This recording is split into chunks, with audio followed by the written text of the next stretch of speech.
Style করে টাকনুর উপর pant পরলে সব হবে কিনা? ভালো প্রশ্ন তো। আজকাল অনেকে স্টাইল করে কি করে? টাকনুর উপর প্যান্ট পরে, মানে এটা স্টাইল। স্টাইল যেটা বোঝা যায় কি, সালাতের খবর নাই, ইসলামের অন্য কোনো কাজের খবর নাই, কিন্তু মাশাআল্লাহ টাকনুর উপরে প্যান্ট আছে।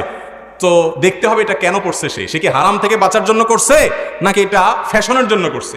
ফ্যাশনের জন্য যদি করে তাহলে সেক্ষেত্রে এর কারণে সওয়াব হওয়ার কোনো কারণ হতে পারে না, কারণ ইন্নামাল আমালু বিন্নিয়াত, সমস্ত আমল নিয়তের উপর নির্ভর করে। আপনার উদ্দেশ্য যদি হয় দুনিয়া, তাহলে সেক্ষেত্রে দুনিয়াটাই হবে, সওয়াব আল্লাহর কাছে পাবেন না। ফ্যাশনের অংশ হিসেবে অনেকে দাড়ি রাখে, আছে না, যে ফ্রেঞ্চ কাটিং বলে। দেখা যায় যে একটা মানুষ ফাসেক, ইবাদতবন্দির খোঁজ খবর নাই, হ্যাঁ, ফরজ ইবাদতের খোঁজ খবর নাই, আমাকে দাড়ি রাখছে। এমনকি ফ্রেঞ্চ কাটিং কেন, অনেকে চাপ দাড়িও রাখছে, আছে না নেই?